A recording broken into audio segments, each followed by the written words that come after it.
आज की क्लास में हम पढ़ेंगे एक्विनास मध्य युग के अरस्तु के रूप में। एक्विनास का लास्ट टॉपिक है आज का ये, एक्विनास मध्य युग के अरस्तु के रूप में।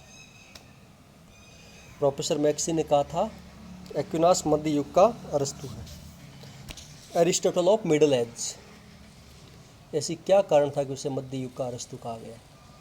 जैसा कि हमने पहले की क्लास में पढ़ा था, उसके दर्शन पर अरस्तु का प्रभाव था। उसने अरस्तु की अध्ययन पद्धति का कुछ हिस्सा फॉलो किया था, इस कारण उसे मध्य युग का अरस्तु कहा जाता है। उसने अरस्तु के दर्शन रूपी नींव पर चर्च, धर्मशास्त्रीय विचार और पोप के श्रेष्ठता रूपी भवन का अपना निर्माण किया था। और अरस्तु के आधारभूत विचारों का बाइबल की शिक्षाओं से मिश्रण करके एक नई विचारधारा को जन्म दिया था उसने। एक्विनास ने अरस्तु से कितना कुछ ग्रहण किया, इस पर एक्विनास के दर्शन के बारे में हम पढ़ेंगे कि एक्विनास ने कितना कुछ ग्रहण किया अरस्तु से, तो हम देखेंगे। पहली चीज़ तो वो ये है कि एक्विनास ने अरस्तु के समान ये स्वीकार किया कि कुछ ऐसे सत्य होते हैं जो मानवीय बुद्धि से परे होते हैं और जिनका ज्ञान केवल ईश्वरीय कृपा से ही संभव है। तो ये बात उसने पहली बार कही थी अरस्तु से सीखकर। दूसरी बात उसने जो अरस्तु से ग्रहण की वो ये है कि मानव समाज की रचना सब व्यक्तियों के हित के लिए हुई है, हितों के लिए हुई है। मानव समाज की रचना व्यक्तियों के हित के लिए हुई है। फिर भी उसने ये भी माना है, क्योंकि मध्यकाल का था, अरस्तु की बात तो की है पर मध्यकाल का अरस्तु कहते हैं तो मध्यकाल का कुछ उस पर प्रभाव होगा। इसके साथ भी उसने यह भी कहा है कि मानव समाज से श्रेष्ठ स्थान उसने देवी समाज को दिया था। मध्य युग का था तो देवी समाज को देगा।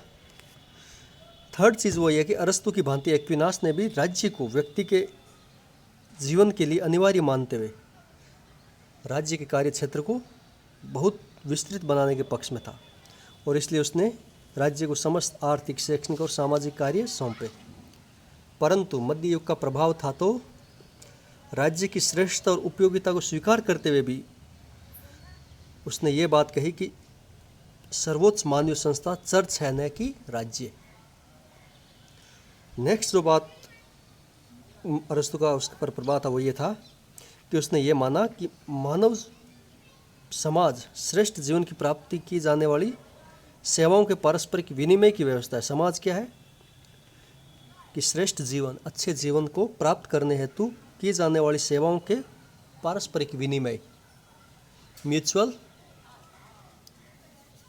एक्सचेंज की व्यवस्था है। और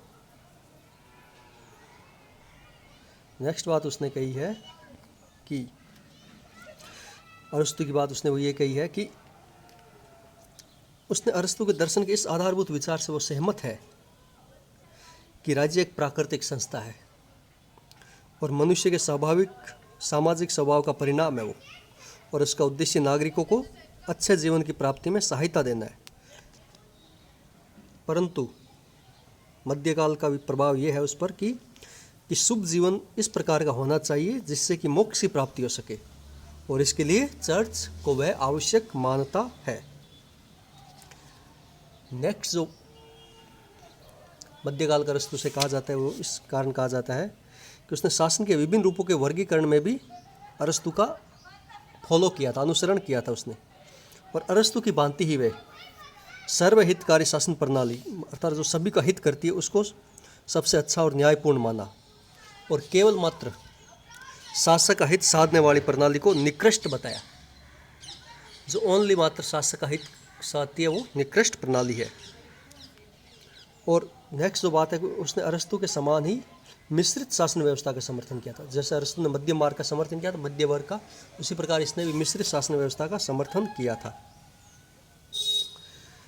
नेक्स्ट तो कानून का सिद्धांत अभी हमने पढ़ा था लास्ट लेक्चर में कि एक्विनास के कानून के विचार पर भी अरस्तु का प्रभाव था और वह कानून को विवेक बुद्धि का परिणाम मानता था। हर बात पर वो कहता था कि कानून विवेक सम्मत होने चाहिए। परंतु साथ में ही मध्य युग का विचार था, तो वो कानून में ईश्वर प्रदत्त शाश्वत और दैवी कानून को भी शामिल कर देता है।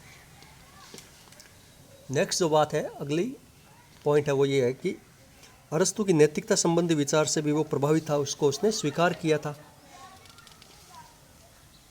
परंतु उसके मत में एक्विनास ये कहता था कि अरस्तु का सबसे बड़ा दोष यह है कि उसने इस सत्य की अरस्तु ने इस सत्य की उपेक्षा कर दी कि मनुष्य का प्रकृति से परे भी एक लक्ष्य है, और वह लक्ष्य है मोक्ष की प्राप्ति।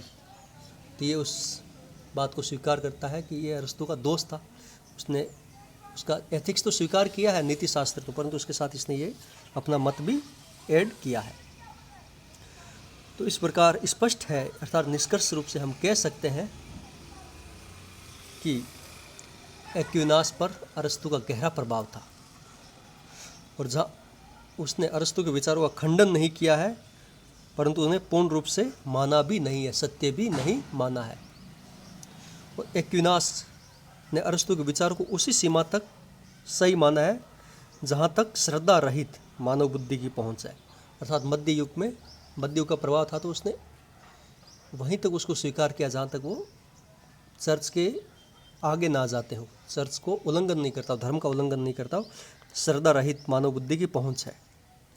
और एक्विनास ने अरस्तु की धारणा को स्वीकार करते हुए भी ईसाई धर्म के आदर्श और सिद्धांतों को उससे ऊंचा स्थान दिया था। तो ये कहना उपयुक्त होगा कि अरस्तु के दर्शन रूपी नींव पर एक्विनास ने ईसाई का भवन का निर्माण किया, और इसलिए एक्विनास को क्रिश्चियनाइज्ड एरिस्टोटल अर्थात ईसाई कृत अरस्तु और उसके दर्शन को ईसाई अरस्तुवाद क्रिश्चियन एरिस्टोटेलियनिज्म कहना ज़्यादा उपयुक्त होगा।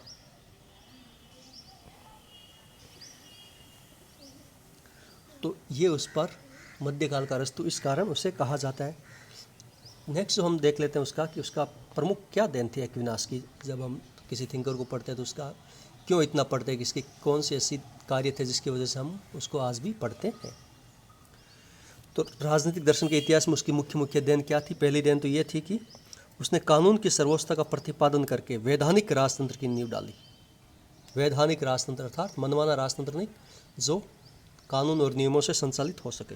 दूसरा उसकी प्रमुख देन है कि उसके विचार ने यूरोप में संविधानवाद को फैलाया। विधानवाद अर्थात संविधानवाद को फैलाया, और उसने अपने विधानवाद में अरस्तु का अनुसरण किया। थर्ड जो बात है उसकी मुख्य देन है उसने कि उसने मध्यकाल राज्य के कार्यों की विशद विवेचना करके बतलाया कि राज्य का उद्देश्य क्या है, जन कल्याण होना चाहिए, जो कि आधुनिक प्रजातंत्र में इसी भावना को संजोया जाता है। आधुनिक प्रजातंत्र भी यही मानता है कि कल्याणकारी राज्य होना चाहिए। नेक्स्ट उसकी प्रमुख देन है कि एक्विनास के विधि के शासन की नींव डाली, रूल ऑफ लॉ। नेक्स्ट जो उसकी प्रमुख देन है कि उसने अपने राजदर्शन में विवेक और दैवी संदेशों में समन्वय स्थापित करने का प्रयास किया। मानवीय विवेक और देवताओं के संबंध स्थापित करने का प्रयास किया, दैवीय शासन व्यवस्था का।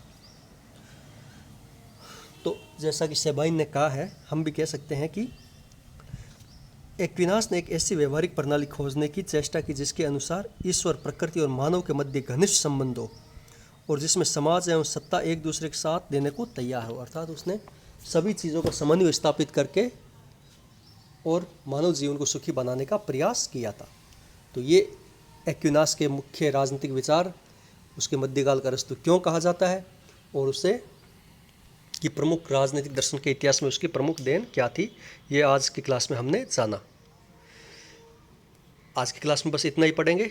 नेक्स्ट क्लास में हम जीन बोंदा का संप्रभुता संबंधी विचार पढ़ेंगे। जीन बोंदा संप्रभुता नेक्स्ट क्लास में पढ़ें।